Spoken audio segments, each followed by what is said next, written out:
On October 1st to 3rd, 60 experts in the field of climate policy and climate science gathered at the Center for International Governance Innovation to discuss some of the key issues and challenges surrounding the threat of climate change and the need for an ambitious global response.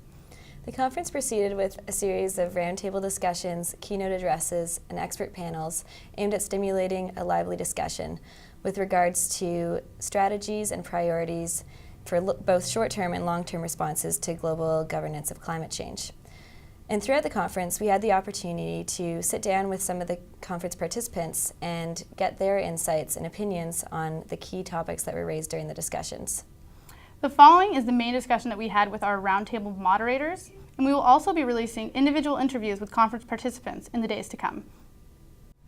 I think one of the interesting things that came out of this discussion is that that climate change and energy is a kind of cross-cutting issue. It's a kind of issue that it can't best be left to environment ministers, which it has been up until now. And we've had a lively discussion about this question of how do you bring this onto the agenda of leaders with sufficient warning and attention that they actually understand the issue, unlike Copenhagen, where plane loads of people appeared at the last minute, were given things by their negotiators and their delegates to sign, and clearly felt uncomfortable with it. So maybe we could chat a little bit about that. Bruce, you talked about this because you actually had an example of a sort of human example of being stuck in this situation. Well, I think the high stakes poker of bringing leaders to bear on the subject matter at the end of a conference didn't work in Copenhagen, and I really don't think would work. I think we all know how as we move forward in meetings like Copenhagen, usually there's a communique or an agreement that's drafted well before the meeting. And what we don't need again is leaders getting off, as happened to me, leaders getting off the plane wondering where their text is and being able to tell them there is no text. So which is not a pleasant time for either the leader, or certainly wasn't for me either. So I think backing up and trying to look at various ways of doing this in either a bottom-up, top-down method, I think would probably work better than leaving it to the high-stakes game at the very end of bringing leaders in. We talked about having a safe place for leaders and for ministers to dialogue with each other, and I think that was one of the more poignant parts, I think, of the last panel we had.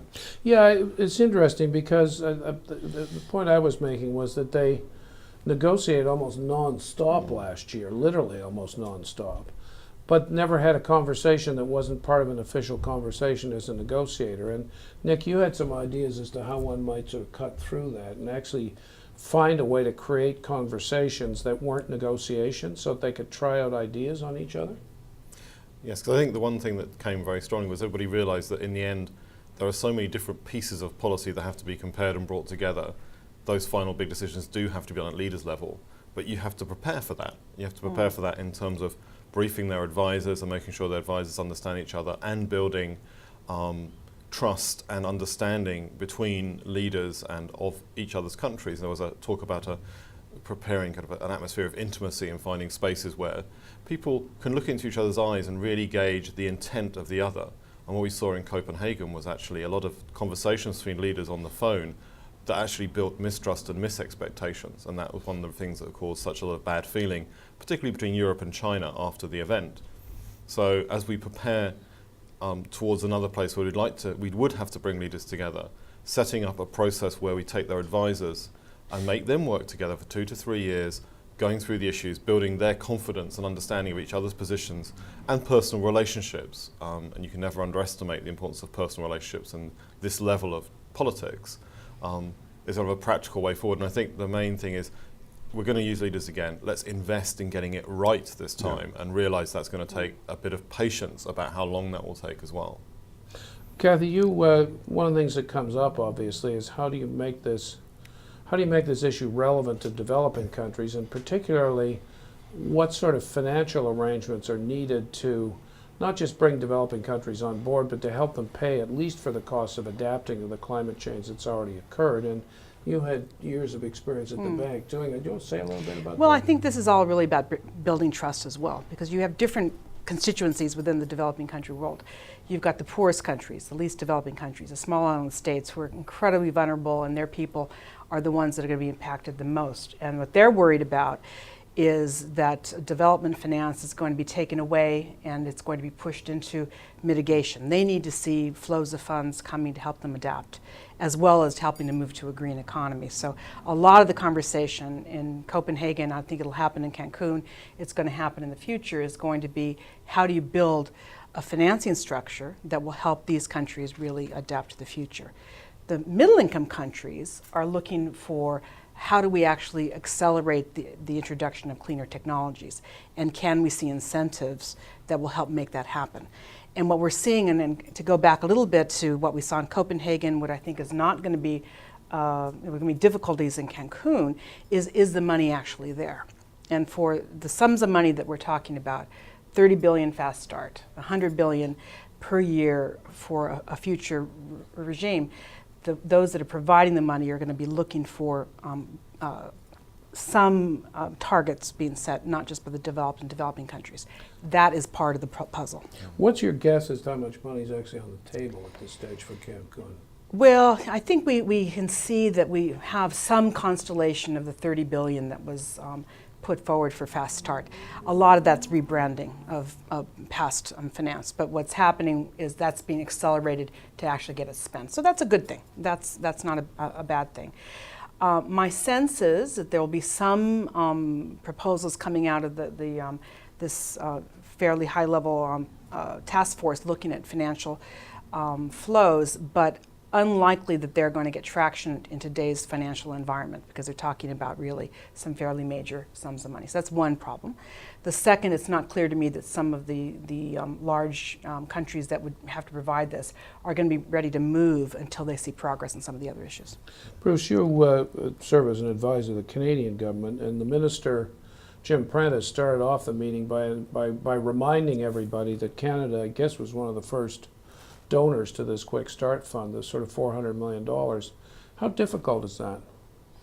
Well, it's fortunate for the Canadian government because we're in a better economic position than most governments. But I think going forward, we're going to have to take a look at what other governments put forward, because there's an awful lot of governments that made the commitment in Copenhagen that don't have a lot of money to put on the table, and it's going to be very, very important that for the trust, and the trust was a big issue that was raised in the last day and a half. The trust of the people around the table with each other. So if the money is not forthcoming, then I think we'll lose a lot of trust. The other issue, as Kathy mentioned, is the issue of accountability, and we've got to work on a scheme or a process of accountability that so that the countries that are putting up the money feel that the money is being spent on projects that will actually mitigate emissions. Nick, what does this look? I mean, you're about to undergo pretty stringent budget cutbacks in the UK. What does this look like from Europe? It's interesting. There was a huge discussion about additionality in the UK and about we will ring-fence the aid budget, but we still got to find the climate money out of that, and we had limited it to 10% of the total aid budget. But I must admit, I think we're going to be in the wrong place if we end up in an accounting discussion and a kind of additionality and transparency discussion as the totality, because people are going to have to deal with the fact that there is less money on the table, and when people are cutting hospitals, it's going to be much harder to find money through the system. But the converse is, what about focusing on getting best value or good value from the money? At the moment, it's being thrown out of the door. And actually, you talk to people in countries and they haven't got this capacity and capability to actually pull together really transformational, innovative approaches which would show the low carbon economy as possible. Yeah. So I think this is where this bottom-up idea comes forward. If we need to, the countries that are taking really imaginative steps forward, who are showing they want to do things, we need to, one, reward them with the money, and two, help them produce things that are financeable with private money as well, which is difficult. Using public money to leverage as much as possible, which involves difficult finance designs, and that involves involves people on the ground to do this. And the money isn't being cut. The problem is that people are being cut in all governments. So actually, we're in a situation in 3 years' time we could have spent a lot of money and not have a lot to show for it because we've skimped on the capacity on the ground. Yeah. I mean, one thing that we didn't really talk too much in these 2 days is really about leverage, so I wanted to build on that point. There is something called the Climate Investment Funds, which we helped put together when I was at the World Bank before I joined Brookings, and there we're showing leverage of $1 of subsidy money to $8, $9, $10 of public and private funding. So that is actually an avenue that I think has a lot of merit. But another point that was discussed in these last 2 days was really trying to take one of the levers and really making a big impact. And the discussion of energy access was put on the table several times by some of the participants, saying we may not be able to get the global deal by Cancun or maybe even by South Africa. But if we could say, let's really push on getting affordable solutions to both the middle-income countries that want to go green, but also to the poorest countries. We've got 1.5 billion people without access to modern energy services, 2 billion people that use dirty cook stoves. If we could crack that nut, that would also really help in the terms of the trust and maybe get some new solutions on the table. David, on this one, it's very. We've been running this too much as economists and as political economists for years. So we spent a lot of money through the CDM that went on reasonably non-additional, not that great projects mostly in China and India, and neither showed the low carbon economy was possible nor really changed political attitudes. With this money, we've got to get out of that mindset and think, where will these countries see the most value for their development and climate and energy and poverty reduction from this money? Really synergizing. So in Latin America, you get sustainable transport, really difficult projects to build, but lots of co-benefits. Energy access. It's not just because otherwise you'll see lots and lots of high, expensive renewable energy projects, which may or may not have happened anyway, and not these ones which are much more closely linked to development objectives, which are going to really have much more impact politically and transformationally if we're talking about building models of low carbon economies. And I think it worries me that, and it came out that people were talking about, let's reframe this in a development sense. Well, the first place to do that is not in the negotiations, it's how we spend this non-trivial pot of money we've got to spend in the right way, and I worry we haven't got that right yet. Yeah, I mean, it struck me that we were beginning to fall into the kind of negotiator's trap, putting values on everything, counting up the amount of money that's available, talking about targets again, and so on. And that's useful and probably politically necessary, but quite often the programming actually gets lost in all that fog. And a couple of people made the point that that all of a sudden here's it's not enough money, but it's not an insubstantial sum of money. And how's it going to be spent and how's it going to be programmed? Is this going to be spent by the climate change folk? Or is it going to go through some of the existing aid processes, which have just gone through a really kind of searching re-examination of what works and what doesn't work in development aid? And I know there's a worry by a lot of the people in the aid business that this will get programmed by people who don't understand development, and they'll repeat all the same mistakes we made sort of 10, 15, 20, 30 years ago. Do you want to speak to that, Kathy? Well, I mean, I think that we're actually seeing some very interesting signs when you're actually doing work on the ground with some of this climate finance. So some of the work that we did at the bank was saying we want to have the tenet of country-led.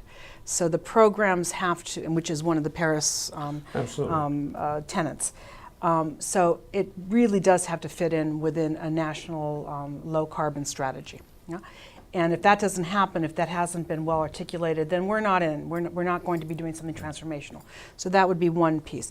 Second, that the country's really going to be the one putting this in place, and they'll be held account through monitoring to make sure that we actually are looking at the results. It's not just good enough to say, and nor do the countries just want to have a new facility. It's what are we trying to achieve? Low carbon growth. Let's put in place some monitoring pieces of that. Now the rub begins is because some of the other pieces of the Paris Declaration and the aid effectiveness, use of country systems, for example, for social, environmental, financial management, are not yet in place. And that's driving some of the discussion to get direct access to bypass the existing aid agencies. Now, are we working on the assumption that the bulk of this money is going to go to the poorest countries? I would think that would the poorest and the ones that need it the most. I think that would satisfy our government. I think in playing in this area that, and I agree with Kathy. I think we've got to look at monitoring the effects and hopefully the positive effects of the spending. But I think that it should go first to the most vulnerable.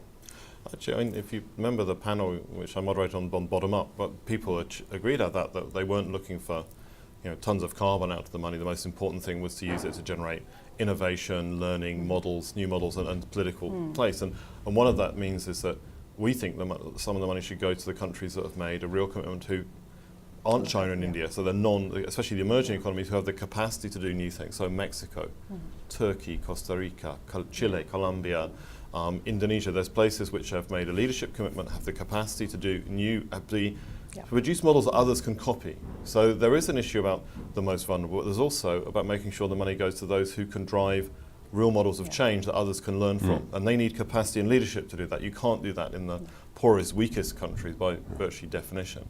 And that's true for adaptation and mitigation as well. Though I think the way the conversation is going is that for adaptation, I think there's a fairly widespread understanding that if there is money and it's scarce, the least developing countries, the small island states, maybe the mountain countries will be the ones that will be targeted first. For mitigation, we've got the forest nations in terms of forestry. Again, some with high capacity, others with fairly low capacity, so that's going to be a tricky business. And in terms of the energy-based mitigation, I would agree. The target, I think, should be to learn from what's going on in China and India and Brazil and South Africa, but to really try to focus on that next tier middle-income countries, which may not individually be high emitters, but cumulatively are also part of the solution. I think with regard to the most vulnerable countries, I think when I don't know what the Quick Start Fund started at the MEF process, but it certainly was endorsed by the Major Economic Forum process, and the idea being that we can't wait on that, and that work has to begin immediately to help the most vulnerable to adapt. So I would think that it's a combination of where Nick's point, and I think the point of helping those who are most in need to deal with adaptation. We should probably de-jargonate a bit as we go along too, because I don't know who the ultimate audience is going to be, but MEF and things like that, I'm glad you spelled it out. This question of political, we went back and forth on this question of political support in developed countries to actually do something about climate change. With various polls reported back to us that the number of people in Western Europe, and particularly in North America, who still think climate change is a problem is dropping. People are obviously worried about the recession, budget cutbacks, public money is scarce, et cetera, et cetera, et cetera. And there was a division, I think, in the room between those who felt that this, I think we all agree this is probably the greatest single economic crisis we face over the next 50 years. I don't think there was any disagreement on that. The real question was, how do you frame the issue and how do you characterize it? Do you go straight out and say to people that this is a survival issue, and we probably only have 10 or 15 years to get it right? Because once you put CO2 and other pollutants in the atmosphere, they have a long residence time. We've done an awful, the scientists told us at the conference that we've done an awful lot of damage already. That we can't do much right now in terms of limiting emissions that is going to have much effect in less than 25 or 30 years.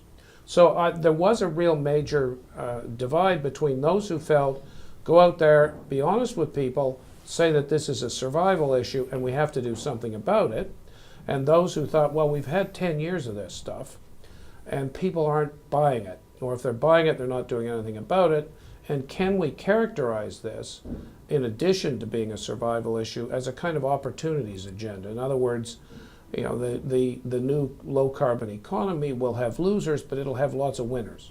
There'll be high quality jobs, they'll be in cleaner industries, we'll have a nicer environment, and so on. So how do you actually deal with that as an issue? Do you want to try that? And the conversation I got a bit confused because people were going to get a chance to put it together.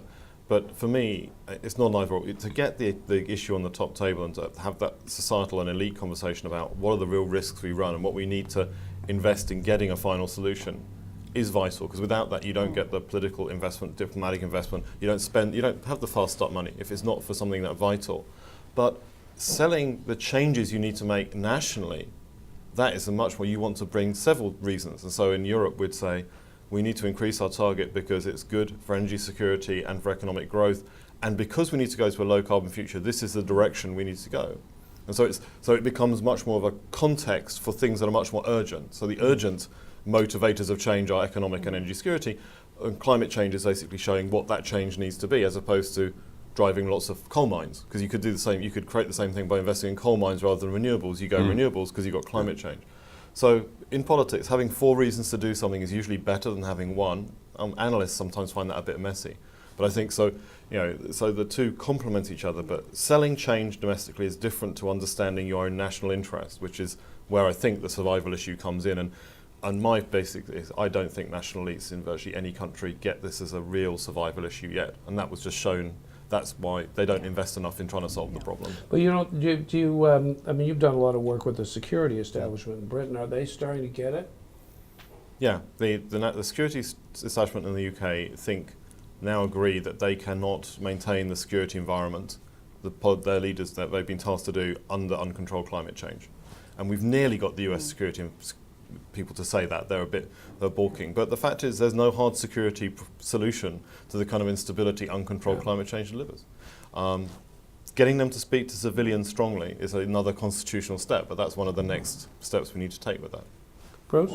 My concern, and I expressed it in the meeting, is that the present discourse doesn't seem to have galvanized public opinion and the present discourse of sort of the doomsday scenario. And so leading off from discussions that we've had, I thought perhaps we should try to not so much change it, but add to the discourse in a positive way that by entering into the transformative economy or the transformative technological changes will add value to the economy.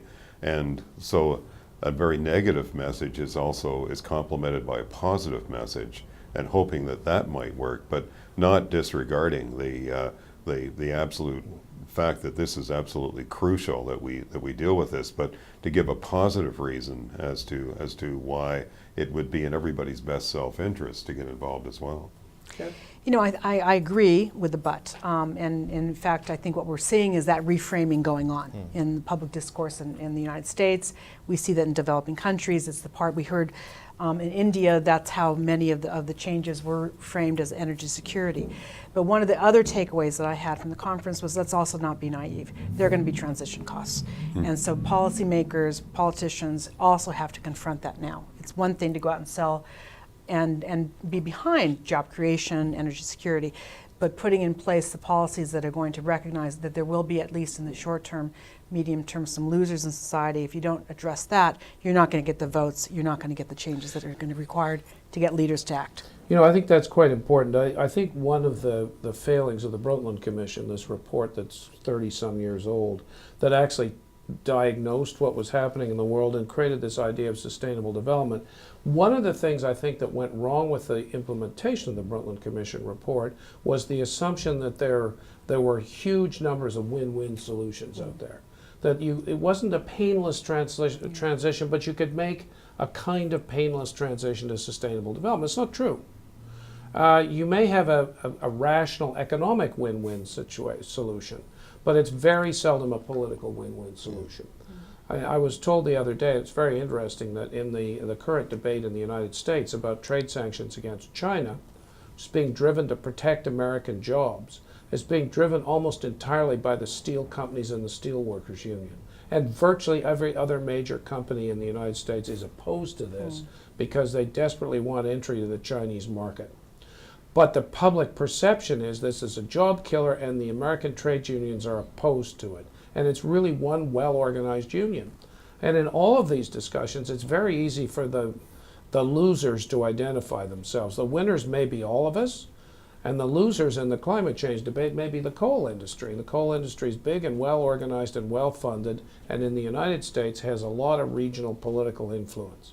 And the fact that Microsoft and Apple and RIM actually would gain more in terms of high-paying jobs from exporting to China gets lost in the shuffle. So while it may look to us as economists like a win-win solution, it's often not a win-win solution politically, and that was a real mistake by the Commission. Actually, it reminds me very much of the free trade debate that we went through Yeah, a number of years ago, where there was a perception that I think put forward that this was a great win for everybody, but there was also a certainly underlying part of it that people knew there were going to be tough times ahead for certain groups, and certain groups adapted to it. Yeah, and if there's a lesson in this, the WTO keeps making this mistake. Every time there's a trade negotiation, the WTO staff are sent out to tell everybody of the enormous economic benefits of the Doha round or the Uruguay round. And there are some. But there are lots of losers, and pretending they don't exist is politically naive and usually results in serious problems down the road. But I think this is one of the themes which I thought was very productive in the conference, was the idea essentially that previously taboo subjects shouldn't be off limits anymore. Yeah. Whether that was uncertainty in the science or geoengineering or transition costs, Right. that if we're going to win this, we have to stop sitting in the comfort zone and actually foursquare address issues that are raise real issues and manage them. You can manage transition costs. We work with the unions on a fair transition. We can look at ways of dealing with imports and heavy industries without going to border taxes, lots of different things. But you have to get your hands dirty and get in there and work with other people who are not in the purist environment mode. And that is, I think that's the kind of post-Copenhagen landscape. We could have wished a simpler, easier, cheaper way of getting agreement to solve it. It wasn't really what the world was like anyway, and lots of us knew that it was a bit abstract. Absolutely. In a sense, now we've tested that model to destruction. What we have to do is invest in solving these messier problems and dealing with the uncertainty and these new constituencies as if we care about them, not as inconveniences, which is what often happened before. And that's going to take more of us, more empathy, more willingness to look at our own mistakes. And I think that there was a strong theme coming through of that type of shift in mode of operation, which I think doesn't make it easier, but it means it's healthy and we might win. Yes. The other one didn't have a chance of winning, even though it was a comfortable narrative to have for oneself. Well, thank you all very much. I think that's an appropriate note to end this interesting discussion on. So thank you for joining us. Thank you. Thank you. Thank you.